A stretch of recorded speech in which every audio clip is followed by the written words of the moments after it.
呢度都有監控。就係咯，我都叫佢哋將嗰啲監控將嗰啲剩嗱嗱聲攞翻晒出嚟，因為咁多次開會啊，剩嗰啲咁嘅嘢，佢亦都應承過好多嘢，但係一樣都未做過。之前同我哋邊啲部門溝？部門就多咯，因為嗰度指定嘅本身係要區一級以上嘅人，佢嗰啲係因為已經係本身你睇過裡面嗰啲嘢，佢都應該係有類案㗎啦。咁應該係濱江街道啊，處理過嗰單嘢係，嗰啲文件裏面有寫㗎，你去睇睇。而且你睇個現場同唔睇現場嘅分別唔大，因為寫嗰啲嘢已經係有咗有個時間線對比，而且你哋街道本身係2020年啊前後同埋2023年前後，佢都做過嗰個第一期、第二期嗰個微改造工程啊。佢改造工程前後，佢都要有嗰個照片留底啊嗰啲嘢，因為嗰啲完工之後嗰啲嘢啊剩，你哋都有啦，一對比就睇到㗎啦。佢嗰間屋，佢嗰間屋仔，佢開嗰個門口係幾大，存唔存在呢啲嘢已經一對比就有㗎啦。嗰啲嘢唔需要話我再講乜。因為琴日咧，之所以點解？而且仲有一樣嘢咧，就係我要求嘅嘢，因為呢啲都係便民工程嚟嘅。你話停車場好咩好？呢啲本身就係一個便民工程嚟㗎啦。咁一直都有咧個停車場啊，其實嗰個停車場一直都冇，一直都係違規嘅。但係你哋唔可以處理係你哋嘅問題。即係佢。而且停車場，問咗琴日。你唔需要問邊個，我同你講完先。停車場呢樣嘢係便民工程嚟嘅，係即係你去申請合法合規，佢係可以批嘅，批咗而且係個程序係好便捷嘅啫。但係呢個停車場佢完全係唔合法唔合規，係申請唔到個合法資質。你係違規喺度，你發俾我嗰張相已經睇到啦。上年嘅文松之星。如果你一挪開嗰兩部車，你就睇到佢下面嘅下水道係點個樣，又冇清理又冇剩，而且係停車場裡面嘅規定係唔可以喺檢收口上面有車位有剩各方面嘅嘢，人哋已經係清清楚楚個地面要求係點個樣，如果你符合要求嘅，你走去申請就得㗎啦。你符合要求符合性，你係合法嘅資質合法嘅成，你去申請就有㗎啦。第一個咁，第二個電力嗰度，你入去你都睇到個門口，地下就係10萬伏嘅高壓電線，個進線槽離佢而家拆開嘅嗰個口，即係喺個口嗰度入去啊，離佢而家佢新嗰間違建嗰間屋個距離係違反咗嗰個電力法嘅，即係個安全限距。嗰個你話埋喺地下嗰條線啊？係邊個位置？因為我喺地下我睇唔到。你再去睇就睇到㗎啦。人哋本身就話，人哋本身就開咗渠眼，開咗性。即係喺你哋個小大院裏邊嚟嘅。係，咁第一個。線嚟嗰條。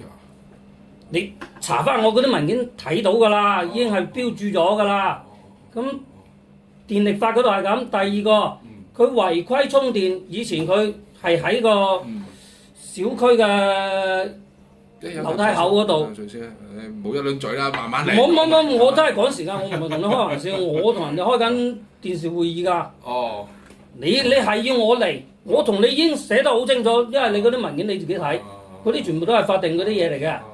唔係話開玩笑。你話做好呢件事之後，你話大家傾偈坐埋咩事，嗰啲係一回事。你話講正經嘅就講正經嘅。咁佢以前喺嗰度充電，你哋話唔處罰佢，係你哋嘅問題。咁而且呢個投訴係喺佢新裝充電樁之前已經有㗎啦。佢喺行人道上面咁應急出口嗰度充電啊成，已經係投訴過㗎，之前已經投訴過。即係佢未裝充電樁之前已經。佢未裝充電樁之前，佢就飛線喺嗰度充嘅。即係佢喺二樓拉條線落嚟。我唔知佢喺邊度拉，因為呢樣嘢你哋當時有冇去查？點樣去查？我唔清楚。但係你哋話佢合法合規，冇問題。安全教育之後就咩嘢？因為呢單嘢我投訴嗰陣時已經係海棠街2024年5月，你哋後面嗰度燒死5個人嗰單嘢之後投訴嘅。佢亦都係嗰段時間喺度違規充電嘅。24年。因為我見你因為調取你啲資料咧。嗰個係24年先至，嗰個你唔好理啦。反正呢個時間線你哋去核實。21年。你第一次投訴就係21年嗰個充電器個問題。我第一年投訴應該係2023年11月吧。21定23啊？應該係23年11月吧。應該嗰單嘢係23年5月吧。一開頭因為你寫得好清晰嘅，寫得好清晰就。你唔好理個時間線先啦，嗰個肯定係有問題㗎啦。因為你可以將佢2023年一路可以調翻過嚟嘅，因為佢16次投訴以前係包括埋2023年以前嘅投訴，對呢件事嘅投訴嘅不滿意回覆，同埋嗰個文件號都有㗎啦。佢申請呢個充電樁係呢件事係喺我投訴之後申請嘅。你哋嘅答覆，街道嘅答覆同埋供電局嘅答覆係衝突嘅。你可以去睇過最新嗰份投訴裡面都有㗎啦呢啲嘢。咁你哋就去解決呢啲問題啦。因為當時第一次23年5月啊，你哋就係劉源，應該係劉源主持嘅吧？嗰單會。即係有碰過頭會。一早就碰過啦，每年都碰過冇用嘅。你叫我嚟，我亦都係重複我攞翻我部手機。我到最尾我都係話翻嗰兩樣嘢俾你聽。因為呢個事實3年內佢一路都喺度，唔係話憑空，今日就唔見咗。聽日佢係會出現，夜晚黑先有，日頭啊冇。你去到你都睇到嗰啲車本身就停喺行人道度。即係喺北側。北側就係一條路係停兩邊嗰邊。係啦，咁你都睇到㗎啦。咁嗰度係行人通道，而且你哋原先佢係咪兩邊停？即係原先係唔俾停嘅，原先係我聽佢40未改，佢呢班人未喺人哋未喺之前嗰個唔合規則嗰個度攞翻嚟經營之前咧，佢呢班人係嚴禁人哋停上去嗰個行人道上面嘅。即係而家停。嗰個嘢偷摸摸係曾經整過條斜坡上去停上去人行道度，佢要人拆過，所以嗰條斜坡係凹凹凸凸、岩岩巉巉你可以睇到佢係一段一段。佢後尾佢自己攞翻嚟之後咧，佢又填翻嗰段，變翻斜坡開車上去。所以你都睇到佢，你唔係我覺得，唔好理佢商唔商標，呢樣嘢係本身係法定係規定係唔俾嘅。呢個唔係商唔商標，佢商唔商標係佢嘅問題。你哋執唔執法係你哋嘅問題，因為呢啲嘢已經係寫明咗，係指定要邊度嘅嘢邊度答覆。你哋法治科好，法治咩好，我唔知同公安好咩好嘅法制科嘅性質唔知係咪一樣啦？你哋兩個唔同嘅部門嚟嘅。我知係唔同，但係個性質我唔知係咪一樣，因為你哋係即係嗱，你哋知道咗之後啊，你哋就應該係有義務去將呢啲嘢俾城管、俾規劃局、俾成嗰啲法制科，佢應該係要記一份嘢嘅咯喎。我睇政府嗰份咁嘅流程規定就，你哋知道之後係應該有呢個義務去做呢樣嘢嘅咯喎。咁其實周生你都睇得出你對個大院個管理其實。我對大院嘅管理係唔會上唔上心，你唔好同我宏大敘事，我哋就係以法釋法。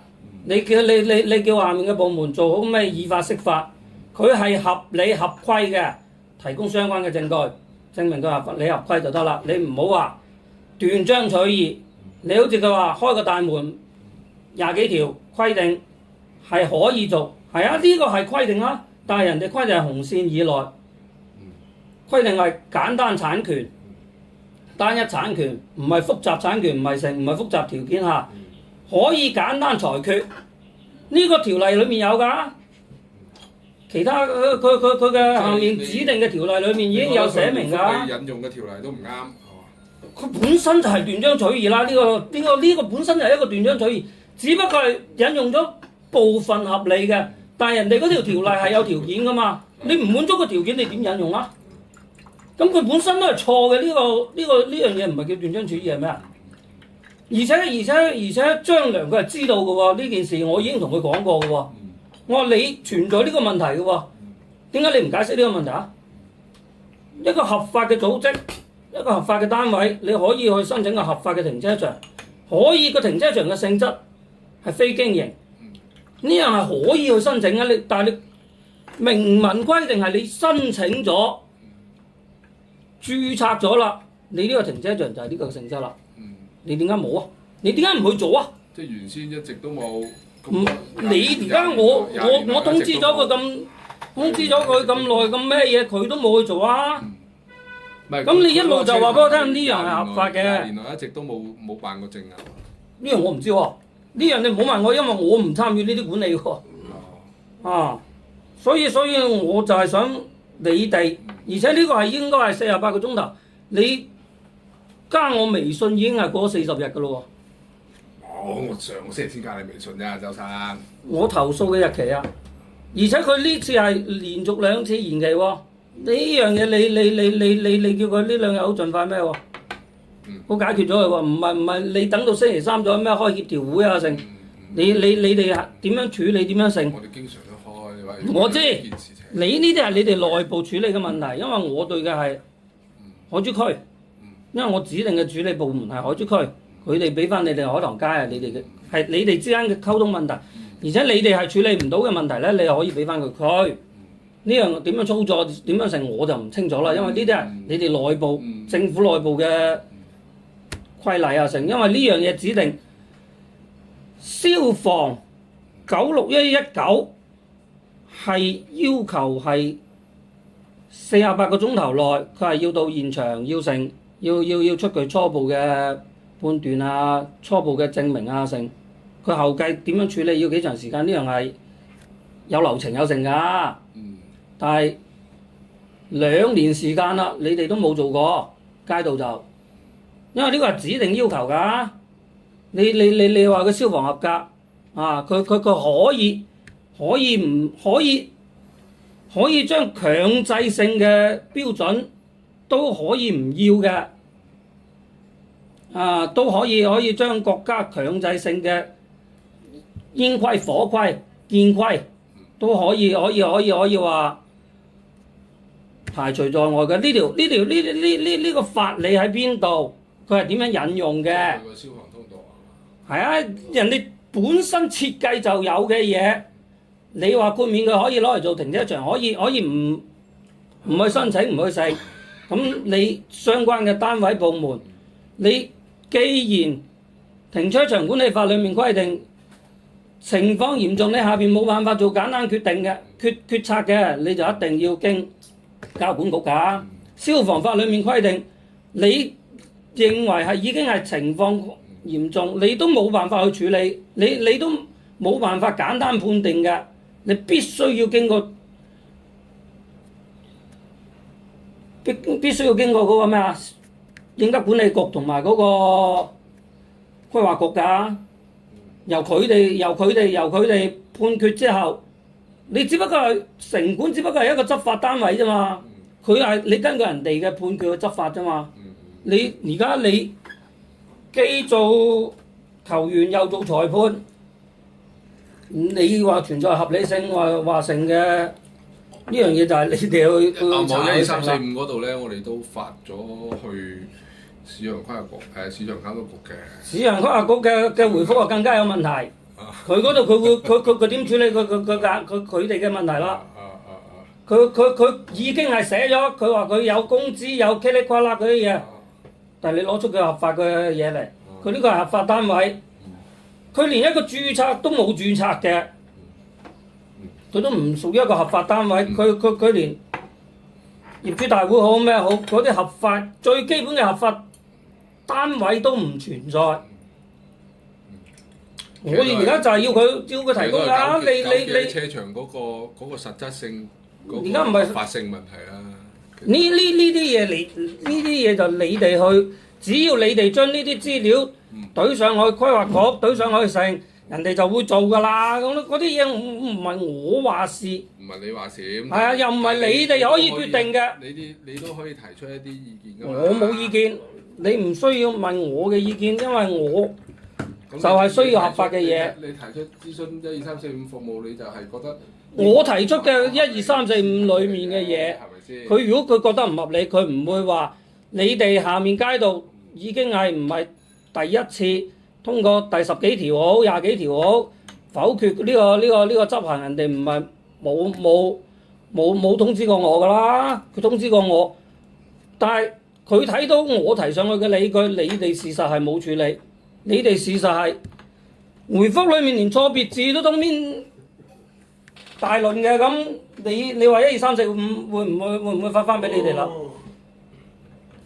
周生，飲杯茶先得嘛？嗱，我講完啦，咁你哋就去查啦，我唔阻你哋啦。不是我有事啊，我有事啊。反正來了，我都說了20分鐘，我跟你們說完我就要走了。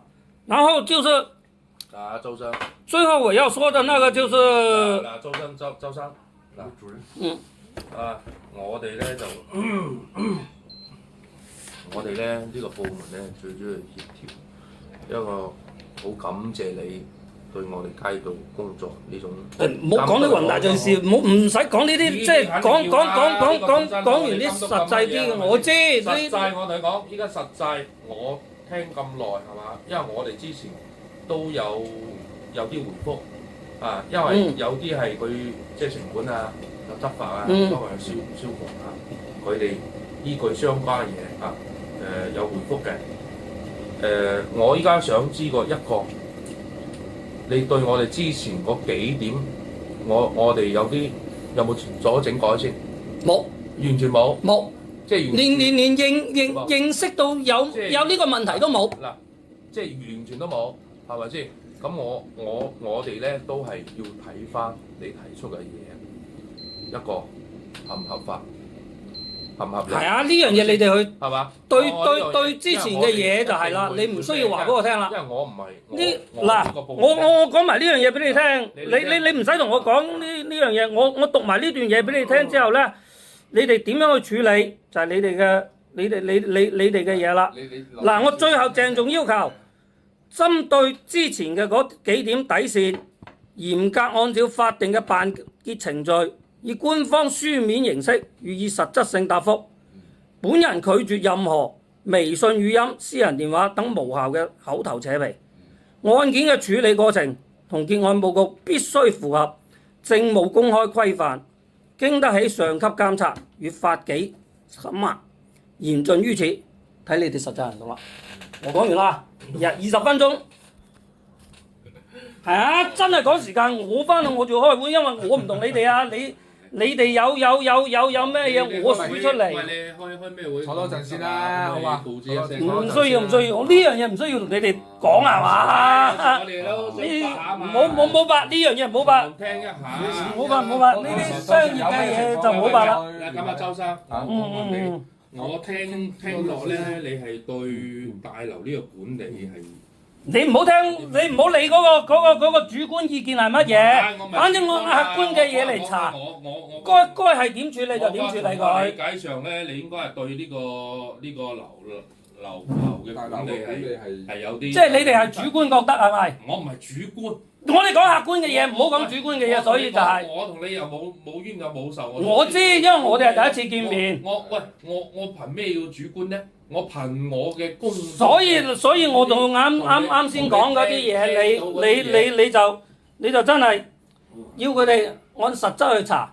如果你話成日咁樣咩口頭調動我啊，咩七時八多啊，因為呢啲嘢佢事實存在，你哋亦都睇過。呢啲嘢對翻前後嘅照片好，檔案資料好，就可以查得到噶啦，唔需要話佢之前合唔合規，一路延唔延續，佢唔合規，佢點解會攞？